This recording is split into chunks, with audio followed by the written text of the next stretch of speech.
경유 차량의 필수적인 요소수를 구하지 못해서 트럭을 모는 자영업자가 타격을 받고 택배와 화물차도 멈춰설 위기를 맞고 있습니다. 중국에서 요소 수출을 제한하면서 품귀 현상이 빚어졌기 때문인데요. 공급망의 한 가닥만 끊어져도 산업이 셧다운되는 취약한 구조를 드러낸 거죠. 요소수 품귀 왜 빚어졌는지 언제쯤 해소될 건지 짚어봅니다. 김필수 대림대 자동차학과 교수 연결돼 있습니다. 교수님 안녕하세요. 네, 안녕하세요. 네, 지금 요소수 부족해서 아주 난리가 났는데요. 이 디젤 경유 차량 요소수 들어가는 요소수가 뭔가요?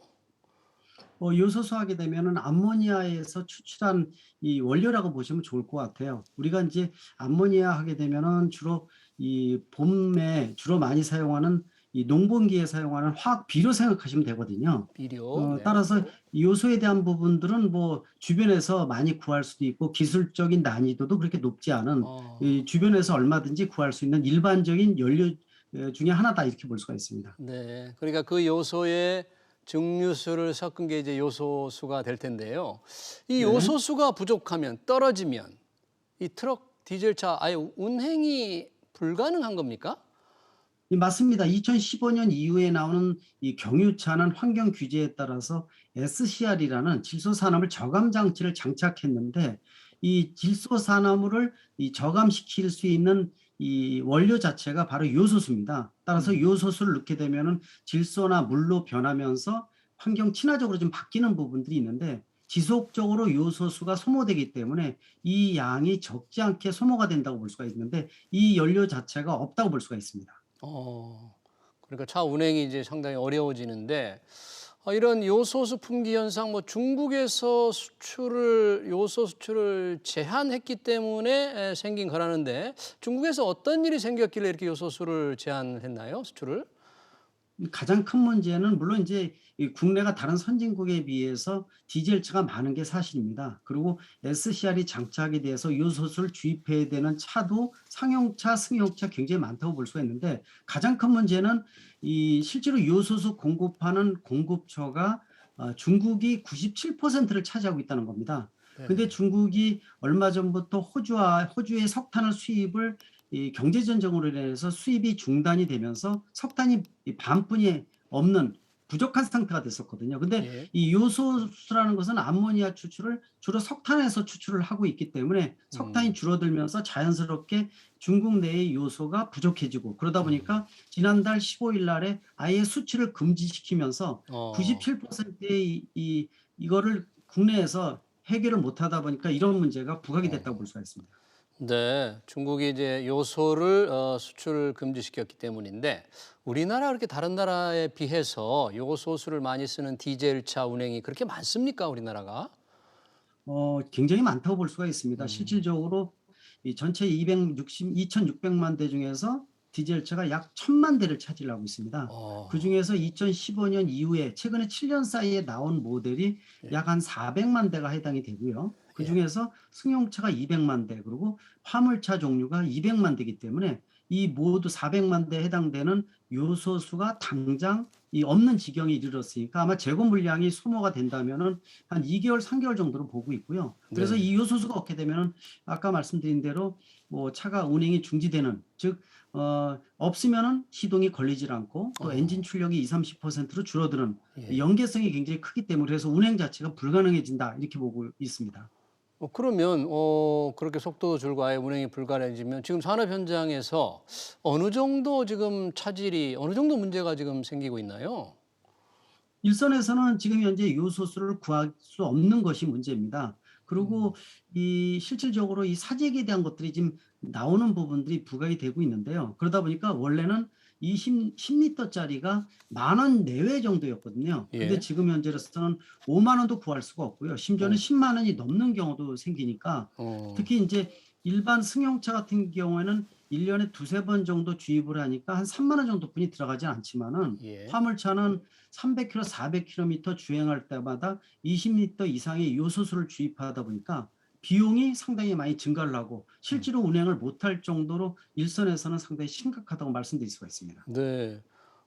비용도 그렇지만 아무리 돈을 많이 주고라도 구할 수만 있다면 할 텐데 지금 구하는 것 자체가 어려운 거죠. 맞습니다. 그리고 네. 이제 실제로 해결 방안을 정부에서 여러 가지를 마련하고 있지만은 또 중국의 의존도가 너무 높다는 문제점이 있는데 인도네시아라든지 러시아라든지 여러 국가에서 요소를 만들고 있어요. 그런데 음. 인도네시아는 수출도 역시 이제 금지돼 있어서 러시아 거를 가지고 들어오는데 문제는 지금 신청을 해서 1월 달에 들어오니까 네. 이 11월, 12월 한 두세 달 정도가 비상 체계를 어떻게 마련하느냐가 가장 중요한 관건이라고 볼 수가 있습니다. 네. 지금 뭐 비상체계 말씀을 교수님께서 해주셨는데, 뭐 정부가 산업 현장에서 사용하는 요소수를 차량용으로 이렇게 바꾸는 게 전용하는 게 가능한가? 뭐 이런 걸 지금 점검하고 있다는데 이게 가능할까요?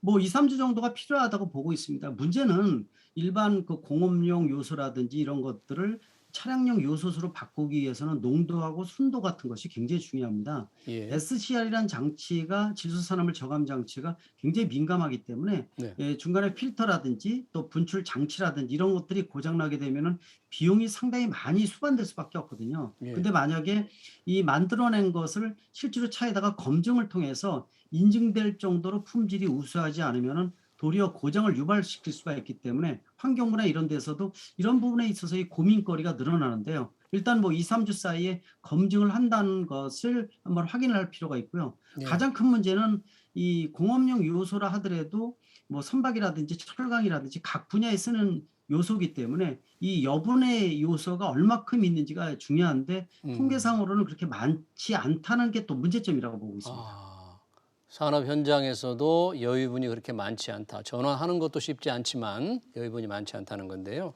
아까 이게 우리가 중국산 97%를 의존한다고 그랬는데 왜 국내에서는 요소수를 더 이상 이렇게 생산하지 않게 됐나요? 실질적으로 이 중국산 석탄이 수입이 안 되다 보니까 자국에서도 아마 내년에 농본 기타 화학 비료라든지 음. 그밖에 이 자체적으로 쓰는 요소 자체가 부족하다 보니까 수출을 금지시킨 건데 음. 가장 큰 문제는 그겁니다. 국내에서 아까 말씀드린 대로 디젤 차가 다른 국가 대비해서 상당히 많아서 음. 요소수가 하루에 한 그 6천에서 한 8천 톤 정도가 필요할 정도로 상당히 많이 소모되고 있거든요. 예. 그리고 한 국가의 97%를 의존한다는 것 자체가 문제입니다. 사실 음. 지금 저는 걱정이 되는 것은 예. 이렇게 요소수는 2-3 개월 사이에 어떤 방법을 써서라도 해결이 가능할 것으로 보고 있지만은 예. 문제는 이런 폭탄이 수백 가지 이상이 될 가능성이 높습니다. 다시 말씀드리면은 예. 한 국가의 70% 이상 의존하는 원자재라든지 음. 소부장 같은 이런 것들을 정밀 정부가 분석을 해서 실질적으로 이 의존도가 너무 높은 경우에는 뭐 예를 들어서 필요하면은 국내 생산 일부를 한다든지 또는 수입원을 다원화시킨다든지 또 재고 물량을 늘린다든지 이런 근본적인 대책을 만들지 않으면은 지금 요소수 문제는 빙산의 일각이지 않을까라는 아. 우려 사항도 커지고 있다고 보고 있습니다. 네. 그러니까 요소수처럼 특정 국가에 대한 의존도가 높은 원자재, 소재 이런 게 우리나라에 아직 굉장히 많다 그런 거죠?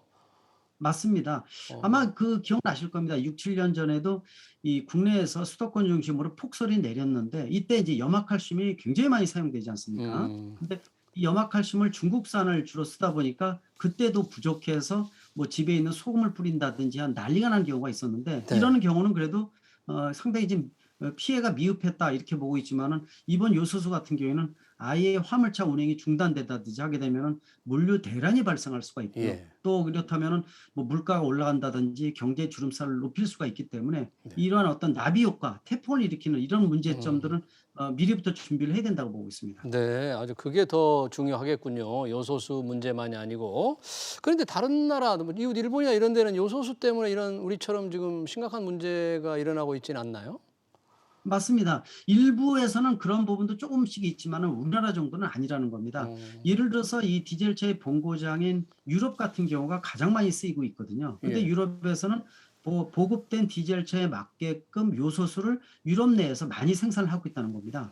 그러다 음. 보니까 이런 문제에 대해서 능동적으로 대처를 할 수가 있고요. 네. 또 미국이나 일본 같은 데에서는 아예 승용 디젤이나 이런 것들은 아예 못 쓰게 만들었습니다. 그러니까 판매가 안 되게끔 만들었죠. 그러다 예. 보니까 실질적으로 자체 생산하는 것도 있고요. 예. 그러다 보니까 이 디젤차도 그렇게 많지도 않고 이런 음. 부분들이 좀 자유스러운데 이 우리 대한민국 같은 데는 필요 없이 디젤차에 대한 부분들이 워낙 많이 보급돼 있었죠. 10여 년 음. 전에 일차 자체를 친환경차로 보급을 하면서 촉진이 됐었거든요. 아. 근데 여기에 걸맞는 요소수라든지 그 밖에 여러 가지 인프라에 대한 구축을 소홀히 했고 해외 의존도를 한국과의 의존을 크게 하다 보니까 이런 문제가 부각됐다고 볼 수가 있습니다. 네, 그러니까 이번 요소수 사태 즉각 해결하는 것도 중요하지만 이런 원자재의 공급망을 좀 제대로 좀 점검을 해야 된다는 그런 얘기군요. 네. 네, 알겠습니다. 요소수 부족 사태 얘기 잘 들었습니다. 지금까지 김필수 대림대 자동차학과 교수였습니다. 교수님 고맙습니다. 네, 감사합니다.